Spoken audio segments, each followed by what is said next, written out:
మాతృదేవో భవ, పితృదేవో భవ, ఆచార్య దేవో భవ. శ్రీగరికిపాటి అభిమానులందరికీ నమస్కారం. వివేకానంద శంఖారావం అనే కార్యక్రమం పేరు మీద 366 భాగాలు గత ఏడాది వివేకానందుడు సూక్తిని ఒక్కొక్కటి రోజు నేను చదివి వినిపించడం, నాన్నగారు దానికి ఉన్న అర్థాన్ని సాహిత్యంలో రకరకాల ఉదాహరణలను జోడించి చక్కగా వివరించడం, ఆ కార్యక్రమం మీ అందరికీ పరిచయమే. అది ఎంత బాగా ప్రచారమైందో మీకు తెలుసును. చాలామంది రోజు మాకు కావలసిన దైనందిన స్ఫూర్తి ఆ కార్యక్రమం ద్వారా అందింది అని చెప్పి ఎంతోమంది కృతజ్ఞతలు, ధన్యవాదాలు మనతో పంచుకున్నారు.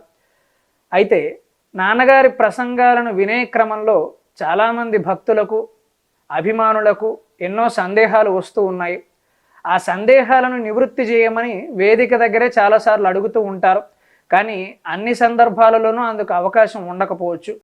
ఈ ఉద్దేశాన్ని దృష్టిలో పెట్టుకుని ఇప్పుడు ఒక కొత్త కార్యక్రమానికి శ్రీకారం చుట్టబోతూ ఉన్నాం. ఈ కార్యక్రమంలో భాగంగా భక్తులు, అభిమానులు, వేరే ఎవరైనా కూడా నాన్నగారిని రకరకాల సందేహాలు అడిగేందుకు ఒక వేదికని ఏర్పాటు చేస్తున్నాము. మీరు ప్రతిరోజు మీకు కలిగే సందేహాలను ఒక్కొక్క అభిమాని ఒక్క సందేహము, ఒక్కొక్క అభిమాని ఎక్కువ సందేహాలు అడిగితే కూడా అన్నీ చెప్పడం కష్టము.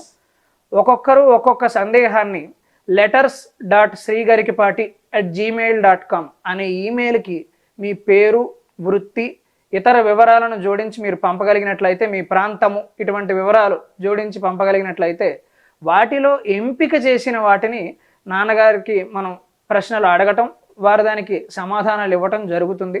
అయితే నాన్నగారు ప్రసంగాలు వింటున్న మీ అందరికీ కూడా ఆయన భావజాలం గురించి ఒక స్పష్టమైన అవగాహన ఉంది. ఈ సందేహాలలో ఎక్కువ శాతం ఆధ్యాత్మికమైన విషయాలకి, సాహిత్య సంబంధమైన విషయాలకి, వ్యక్తిత్వ వికాస సంబంధమైన విషయాలకి, సామాజిక విషయాలకి ప్రాధాన్యం ఎక్కువ ఉంటుంది.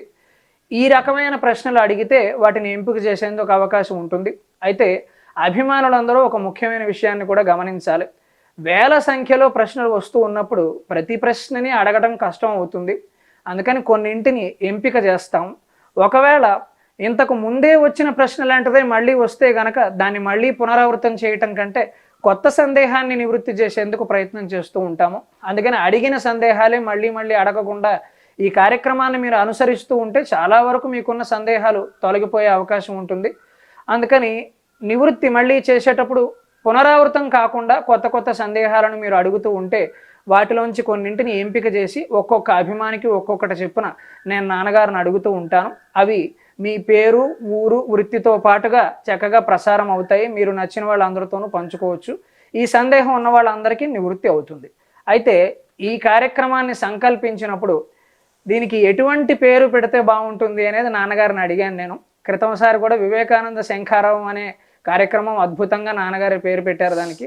ఈ కార్యక్రమానికి ఎటువంటి పేరు పెడితే బాగుంటుంది? ధర్మ సందేహాలు అనేది ఎప్పుడు ఉండే ప్రశ్న, ఎప్పుడు ఉండే శీర్షికే కదా. కొత్తగా ఏదన్నా పెడదామా అని నేను అడిగినప్పుడు నాన్నగారు ఒక చక్కటి ఉద్దేశాన్ని ప్రకటించారు. ఈ కార్యక్రమానికి ఏ శీర్షిక పెడితే బాగుంటుంది, దాని వెనకాల ఉద్దేశం ఏమిటనేది నాన్నగారి మాటల్లోనే మనం తెలుసుకునే ప్రయత్నం చేద్దాం. మాతృదేవోభవ. అమ్మా వారసుడే గుదెంచి, అమ్మా వారసుడే గుదెంచి కవితా వ్యాఖ్యానముం చేసి, అమ్మా వారసుడే గుదెంచి కవితా వ్యాఖ్యానముం చేసి పద్యమో గద్యమో పద్యమో గద్యమో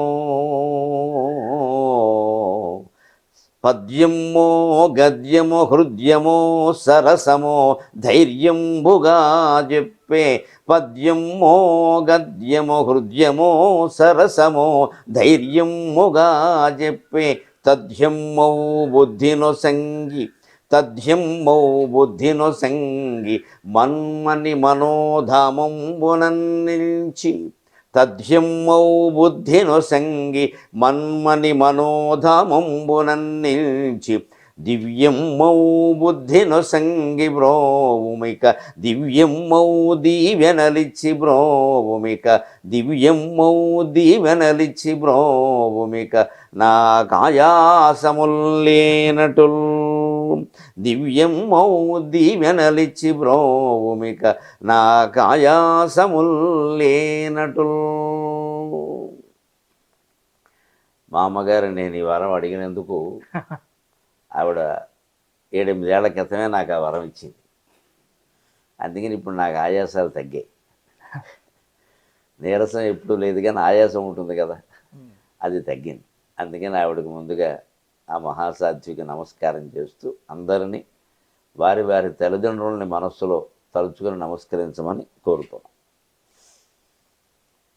ఈ కార్యక్రమానికి ఈ పేరు అన్నావు సరే. ధర్మ సందేహాలు, సందేహం, సమాధానం, మీ ప్రశ్న మా జవాబు, మీరు అడగండి మేము చెబుతాం, మీరు అడగకపోతే కూర్చుంటాం, ఇవన్నీ మామూలుగానే ఉంటాయి. ఇవన్నీ మామూలువే. కానీ నాకు మొత్తం సమాజానికి ఉపయోగపడేటువంటి ఒక శీర్షిక తోస్తుంది. వారు ప్రశ్న అడుగుతారు, మనం జవాబు చెబుతాం. ప్రశ్నలో మొదటి అక్షరం ప్ర, జవాబులో మొదటి అక్షరం జ. ఈ రెండు కలిపితే ప్రజ. అంతేగా దీనికి శీర్షిక పేరు. దీని విషయంలో మనం ఒక మహాకవికి నమస్కారం చేయాలి, తప్పదు. ఇది మహాకవి శ్రీశ్రీ ఆలోచన. ఒకప్పుడు ఆయన ఆంధ్రప్రభ వారపత్రికలో అనుకుంటాను ఈ ప్రశ్నలు జవాబులు అని పెట్టాడు. ఆయన ధర్మ సందేహాలను పెట్టాడు. అప్పుడు ఈ వీడియో మాధ్యమాలు ఏమీ లేవు అసలు, కేవలం పత్రికలే. అప్పుడు ఈ వారపత్రికలు బాగా చదివేవారు, పల్లెటూళ్ళలో ముఖ్యంగా. వారపత్రికలు అద్దె తీసుకుని చదివారు, పావలా అద్దె రోజుకి చదివిచ్చాడు. ఆ పల్లెటూరుకు కూడా ఆ బండి వచ్చేది, పుస్తకపట్నం అంత బాగుండేది. అప్పుడు ఆంధ్రప్రభ అనుకుంటాను, మరొకటో లేతే అందులో ఆయన ఈ శీర్షిక నిర్వహించాడు. దానికి ప్రజాని పెట్టాడు. మహత్తరమైన సూక్ష్మ దర్శనం కలిగిన మహాకవుల్లో శ్రీశ్రీ మొదటి 10 మందిలో ఉంటాడు. అంటే ఈ ప్రజలు అనే అర్థం కూడా ఆయన కావాల్సింది ప్రజలే కదా. ప్రశ్న జవాబుల్లో కూడా ఆయనకి ప్రజలే కనబడ్డారు. ఆ సూక్ష్మ దర్శనం గొప్పది. కవయ క్రాంత దర్శన అంటే ఊరికే ఏదో వర్ణించుకుంటూ పోవడం కాదు కవిత్వం అంటే. సూక్ష్మ దర్శనం ఉండాలి. ఆ సూక్ష్మ దర్శనంతో ఆయన ఏంటి ప్రశ్నల జవాబులా మొదటి అక్షరం ప్ర, రెండవది జాతీయ ప్రజ పెట్టినారు. నాకు అది చాలా మంచి ఆలోచనలా అనిపిస్తుంది. మనం కూడా ప్రజలందరి కోసం కార్యక్రమం నిర్వహిస్తాం. ఏదో ఊరికి పిచ్చి సెంటిమెంట్లన్నీ పట్టుకుని అడగడానికి, వాటి కోసం పీకి లాగి సమాధానాలు చెప్పడానికి కాదు. సమాజానికి మొత్తం ఉపయోగపడే, అది వారి వ్యక్తిగతమే కావచ్చు, లేదు కుటుంబంలో ఉన్న ఒక ఆచారం ఏదైనా కావచ్చు, అది మొత్తం సమాజానికి సంబంధించింది ఏముండాలి. మా ఇంట్లో ఈ గొడవ ఉందండి, నేను ప్రేమలో విఫలమయ్యానండి, ఇది అనవసరం మనకి. అది వ్యక్తిగతం పూర్తిగా. నిర్ణయం కూడా చేయలేము. అది ఎవరు చేస్తారు, ఎవరికేం పని, మనం విఫలం అవుతాం నిర్ణయం. అది వద్దు. అలాంటి సమాజానికి ప్రజలందరికీ ఉపయోగపడే విషయాలు అయితే సామాన్యంగా ఉండేవి చాలా ఉన్నాయి. ఇప్పుడు పైగా అది అదృష్టమో దురదృష్టమో తెలియదు కానీ సందేహాలు ఎక్కువ అవుతున్నాయి. నిజానికి ప్రచారం బాగా పెరిగాక, సాంకేతికత పెరిగాక సందేహాలు తగ్గిపోవాలి. కానీ మనిషి ఆలోచన ఎప్పుడు ఎలాంటిది అంటే ఎన్నున్నా ఇంకా అలా వస్తూనే ఉంటాయి. అందుకని ఆ మహాకవికి నమస్కారం చేస్తూ మామూలుగా సౌజన్యంతో అంటారు ఏదైనా ఉపయోగించుకుంటారు. అలాగే ఆయన సౌజన్యంతో దీనికి ప్రజా అనే శీర్షికని ఖాయం చేస్తున్నాం. బ్రహ్మాండం. మొదటి ప్రశ్న తీసుకుందామా?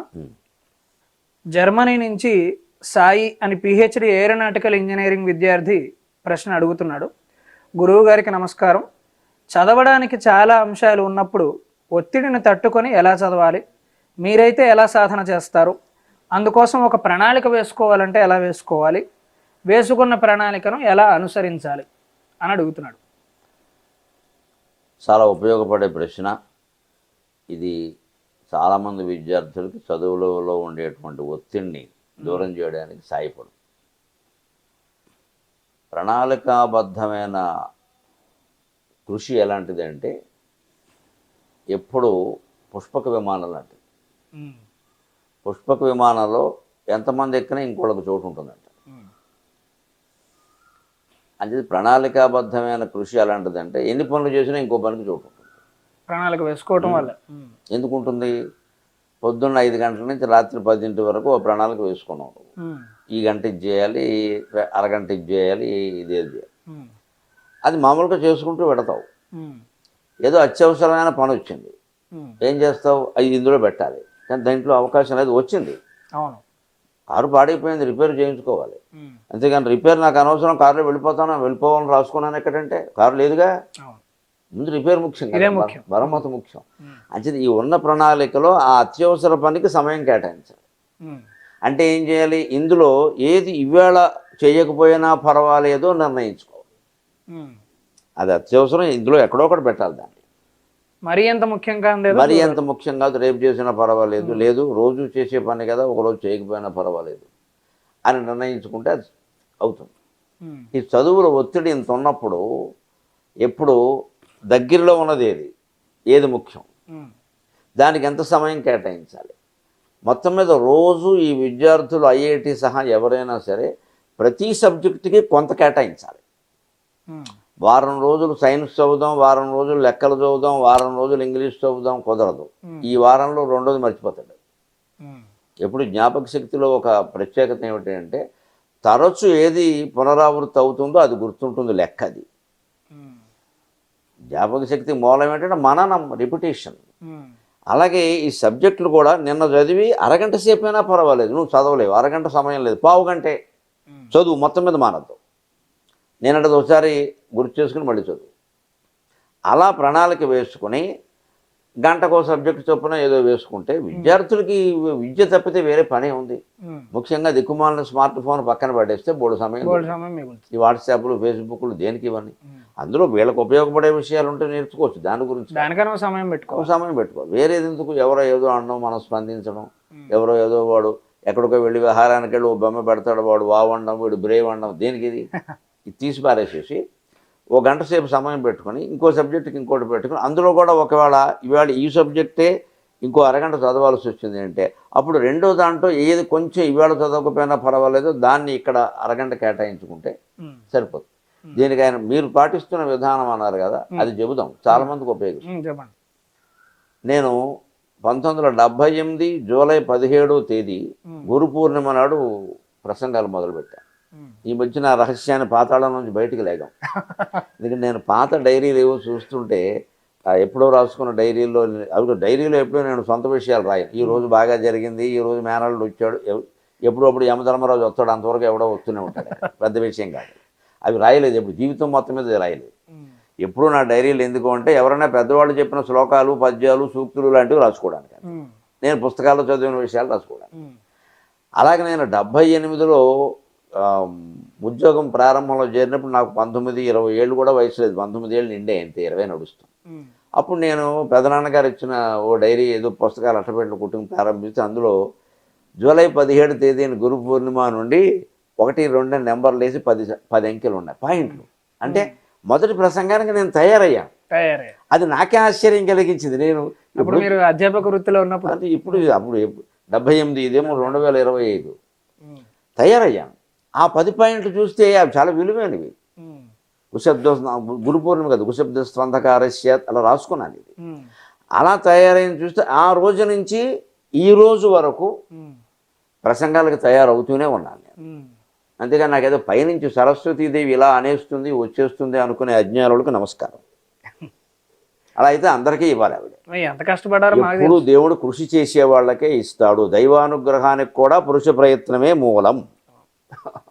దైవానుగ్రహం అన్నింటికీ మూలం, దానికి మూలం పురుష ప్రయత్నం. నువ్వు ప్రయత్నం చేయి, నీ వల్ల కాకపోతే ప్రార్థన చేయి, ప్రార్థన వల్ల దైవానుగ్రహం కురుస్తుంది. అలాంటిది చేస్తూ ఈ ప్రసంగం ఉందనుకో నేనేం చేస్తానంటే ముఖ్యంగా మిగిలిన పనులు మానేస్తాను. ఇప్పుడు పత్రిక పూర్తిగా దినపత్రిక 2 గంటలు చదవడం, ఇంకేదో సంస్కృత కావ్యం చదవడం, తెలుగు కావ్యం చదవడం అంత ముఖ్యం కాదు, అవి మానేయచ్చు. దీనికి తయారవడమే పెట్టుకుని ఇదివరకు ఉన్న పుస్తకాల్లో ఫైల్స్లో ఏమున్నాయో చూసుకుని అవన్నీ పెట్టుకుంటాను. ఆ ఒత్తిడి తొలగిపోయిందా లేదా, మనకి ప్రసంగమే ముఖ్యం, అక్కడ ఒప్పుకున్నాం అంతే. అలాగే ఏది అతి ముఖ్యమో దానికి కేటాయించి మిగిలినవి కొంచెం పక్కకెడుతూ మర్నాడు మామూలుగా ప్రణాళికాబద్ధంగా వెళ్ళిపోతూ ఉంటే ఎప్పుడూ ఒత్తిడి లేకుండా హాయిగా కురుక్షేత్ర యుద్ధం చేయొచ్చు. పరీక్షలు పెద్ద లెక్కేటి. చాలా మంచి సూచన చేశారు, ధన్యవాదాలు.